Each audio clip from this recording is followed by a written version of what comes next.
E aí, nação, tá chegando mais um jogo decisivo pela Libertadores e o Flamengo vai ter que se virar sem dois dos seus principais jogadores, Arrascaeta e Paquetá fora. E agora? A resposta pode ser um jogador que precisa muito dessa chance e eu vou te contar tudo sobre isso. Mas antes tem uma polêmica que a mídia resolveu ignorar e eu não vou deixar passar. Fica comigo.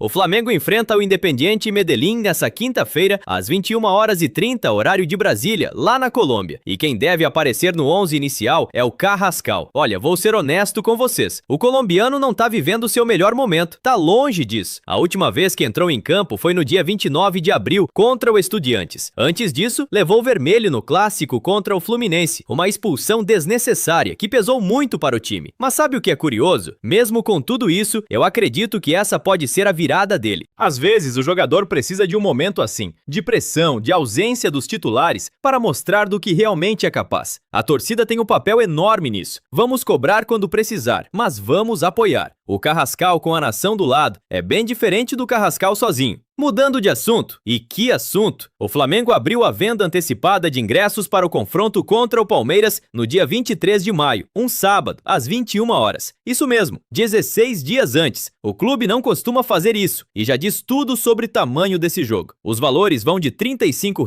a R$ 700. Para os sócios torcedores, a venda começa nessa quinta-feira, dia 7, às 10h da manhã. Já para o público geral, abre 8 dias antes da partida. Agora eu preciso falar de algo que me incomodou bastante e que praticamente ninguém na mídia esportiva tocou no assunto. No jogo do Palmeiras ontem, o Abel Ferreira foi flagrado dando o dedo do meio. Ele justificou dizendo que foi para um jogador do próprio time. Mas sabe o quê? Não importa para quem foi. Você é treinador de futebol, é referência. Crianças te assistem, jovens te admiram. Dar esse tipo de exemplo, independente do alvo, não é aceitável. E o que me deixa ainda mais incomodado é o silêncio da imprensa. Porque eu te pergunto, se fosse o técnico do Flamengo fazendo isso, hoje todos os programas esportivos estariam debatendo o assunto em loop. Todo mundo sabe disso. Mas com o Abel, nada. Silêncio total. Não estou aqui para atacar o Abel Ferreira. É um grande treinador. Mas crítica tem que ser igual para todos. Senão não é crítica, é parcialidade.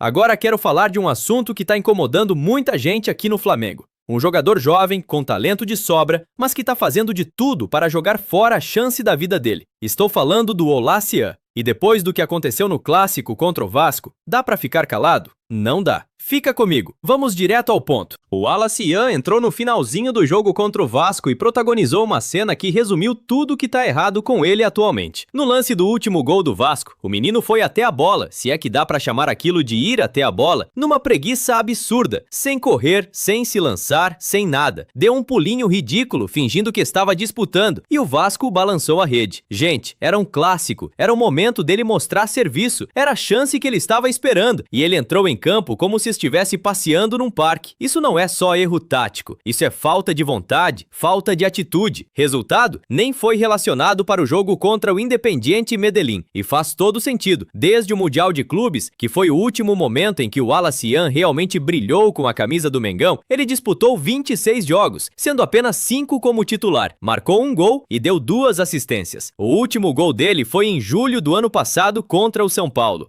Julho do ano passado, gente. Um jogador de 21 anos, num time grande como o Flamengo, com esses números? Isso não é uma fase, isso é um problema sério. Aqui é onde eu quero ser justo, porque é fácil só criticar. O Olasyan tem qualidade. Quem não se lembra dele no Mundial de Clubes, entrando e fazendo a diferença contra o Chelsea e o Los Angeles? Aquele jogador existe. A questão é, cadê ele? Porque o problema do Olasyan, na minha visão, não é técnico, é mental. É comportamental. É um garoto de 21 anos que chegou num clube gigante, ganhou dinheiro, ganhou fama, ganhou tudo que nunca teve e em algum momento se perdeu no caminho. Isso não é exclusividade dele, é uma história que se repete com vários jovens talentos do futebol brasileiro. O cara vem do nada, vira herói da família, começa a ter tudo de repente e perde o foco, perde a fome. E quando perde a fome no futebol, você perde tudo. Essa é a grande pergunta. Vende? Empresta? Mantém? Olha, o Flamengo quase negociou ele pro Bragantino. Não deu certo por questões de valores e forma de pagamento. Aí veio o jogo contra o Vasco e ficou ainda mais difícil vender, porque quem vai pagar bem por um jogador que acabou de fazer aquilo? A minha opinião, eu não descartaria esse garoto ainda. Um empréstimo para um clube menor, onde não vai ter que ralar de verdade, onde não tem estrelismo, pode ser exatamente o que ele precisa para crescer como homem e como jogador. Às vezes, afastar do Rio, tirar do ambiente confortável, faz mais bem do que qualquer treino, mas se ele continuar assim, com indisciplina, com soberba, sem dedicação, o Flamengo não tem obrigação nenhuma de ficar bancando. E aí sim, a porta da saída vai aparecer. O mercado da bola tá movimentado e o Flamengo já tem um nome na mira para reforçar o ataque. Um centroavante jovem, veloz, forte e com o perfil exato que Leonardo Jardim adora. Hoje eu vou te contar tudo sobre esse jogador, porque ele encaixa perfeitamente no esquema do Fla. E ainda vou falar das outras posições que o clube precisa reforçar urgentemente. O nome que chegou é Romero, centroavante de 23 anos que joga no Tigre da Argentina. Pouco conhecido aqui no Brasil, mas com números que impressionam. 8 gols e 2 assistências em apenas 15 jogos nesta temporada. Ou seja, mais de uma participação em gol por partida. Isso não é sorte, é consistência. O jogador construiu sua carreira em times menores do futebol chileno e argentino, o que significa uma coisa muito importante. Esse cara sabe o que é ralar, sabe o que é se impor sem ter o nome fazendo o trabalho por ele. Aqui está o ponto que me deixa mais animado. A Argentina é o país do 4-4-2, um sistema que exige centroavantes que trabalham, que pressionam, que correm, que participam do jogo coletivo. E o Romero foi formado exatamente nesse ambiente. Leonardo Jardim quer um time que pressiona alto, rouba a bola no campo adversário e sai em velocidade. E o Romero tem tudo isso. É rápido, forte, pressiona bem a saída de bola do adversário, sabe atuar em bloco baixo de marcação e ainda finaliza bem com as duas pernas. É o centroavante ideal para o modelo de jogo do Jardim. Simples assim.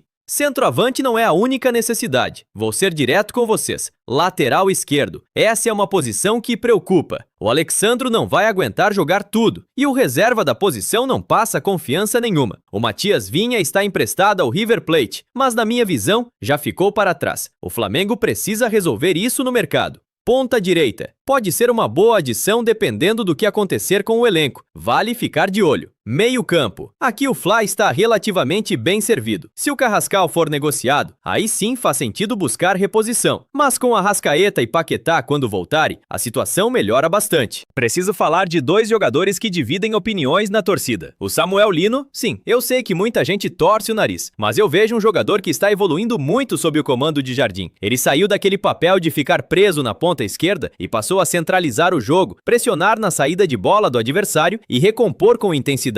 Isso tem valor, muito valor. Agora, Bruno Henrique renovou o contrato. E aqui eu faço uma pergunta honesta. Essa renovação foi baseada em números e avaliação técnica criteriosa ou foi renovação da emoção, pelo que o cara já fez pelo clube? Espero que seja a primeira opção. O Flamengo não pode se dar ao luxo de ter jogadores no elenco por sentimento. É isso, nação. Jogo grande pela frente. Carrascal com a chance da vida dele. Maracanã esquentando para o duelo com o Palmeiras e uma polêmica que não dá para ignorar. Me fala aqui nos comentários, você acredita no Carrascal? Ele vai aproveitar essa chance? Se esse vídeo te ajudou a ficar por dentro de tudo, deixa o like, se inscreve no canal e compartilha com aquele amigo flamenguista que não pode perder nada do Mengão. Até o próximo. Vai, Flamengo!